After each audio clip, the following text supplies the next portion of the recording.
individuals. The two main areas here, Milan describes it as an autistic kind of way of engaging, kind of like flat and emotionless.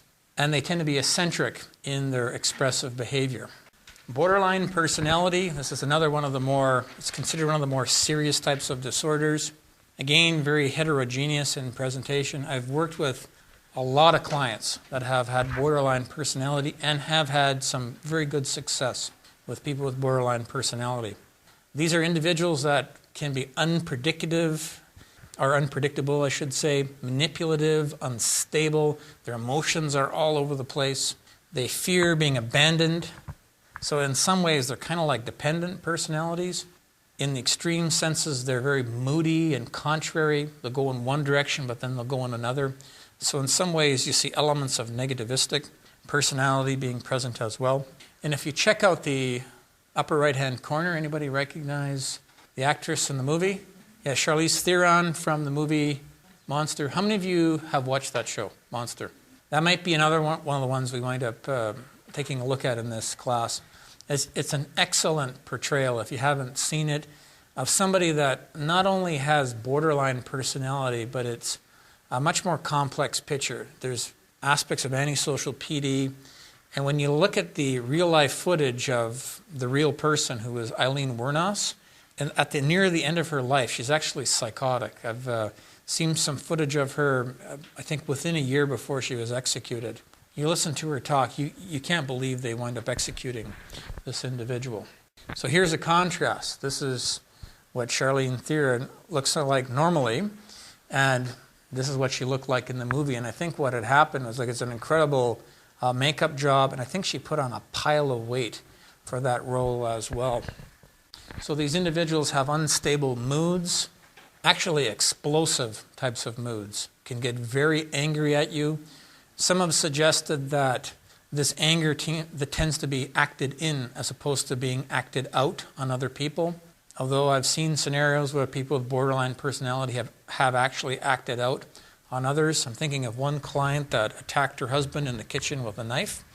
I'm not quite sure what the prompt for that was. You also find things like guilt, pounding types of guilt, and dependency. These are personalities that have issues with impulse control. There could be self-damaging types of behavior, such as being really promiscuous or alcohol abuse, drug use at the excess. You find things like self-mutilating types of behavior with borderline personality. Suicide is something you constantly have to monitor with these types of clients. And at the same time, they're seeking approval from you. These are individuals that can go from liking you to hating you in a split second. It's even been suggested that they may be prone to brief psychotic episodes. And what I'm talking about here is a matter of minutes, not a matter of days, where they may be hallucinating or hearing voices, something along that line. Another point I wanted to make here is that these are individuals that have a poor sense of self as far as their identity is concerned. They're not clear of who they are. And some have poor boundaries. I've noticed with these types of clients, and I don't mean to be crass as I'm saying this, but female clients that have had this type of issue that I've seen in therapy, how shall I put it? It wouldn't take much to get into bed. Let me put it to you that way. Like, you're picking up a vibe which is along that line. And I'm not saying everybody with borderline personality is like this, but some clients are. It's not necessarily flirtation either, although there might be an element of that which takes place. But there's poor interpersonal boundaries, which gets them in a lot of trouble. According to Milan, there's three main areas that we see. He describes them as being paradoxical in their orientation. They'll do one thing, then they'll do another. They love you and they hate you. In terms of their self-image, they're uncertain as to how they are. And it makes a lot of sense why they would be uncertain.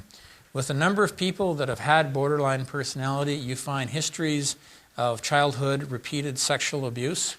When a kid winds up being violated in that way, kids aren't, how shall I put it, intellectually keen enough to put that bad behavior on somebody else. They wind up internalizing it. and then they begin to see themselves as bad. Now, they talk about this split morphological organization, and I will address this now in this case. Split in the sense that they see themselves perhaps as all good or all bad, but not both at the same time. They view people as all good or all bad, and that can rapidly switch. Whatever category you're in, that can switch. So those are some examples of what we mean by splitting. And in the next class, we'll be talking about defense mechanisms, and that's one of the ones that they wind up engaging in. I thought this was kind of interesting. This is from Robinson's text, Why Did the Chicken Cross the Road? And you get all these sort of comments. You're like the narcissist.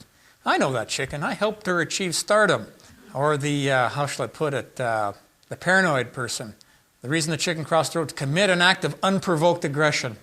You see how there's a particular spin on that. Antisocial PD. If you saw me coming, you'd cross the road too. This is the parking lot of the personality disordered, which is kind of interesting. Let's just walk through it here. And I say this in humor, but it may help you to sort of crystallize some of these concepts. So the paranoid individual, number one, cornered again. The narcissist over there has got the biggest car in the parking lot with the fancy hood ornaments. The dependent, which is 3, where is 3? Has to be close to another car. Number 4, passive aggressive, which would be here, takes up 2 parking spots and intentionally does so. Borderline, rams into the car of the ex-lover, over there, number 5. Antisocial, where is 6? Obstructs other cars. 7, histrionic, parks in the center of the parking lot because they want the most attention. The obsessive, which would be here, perfect alignment in the parking lot.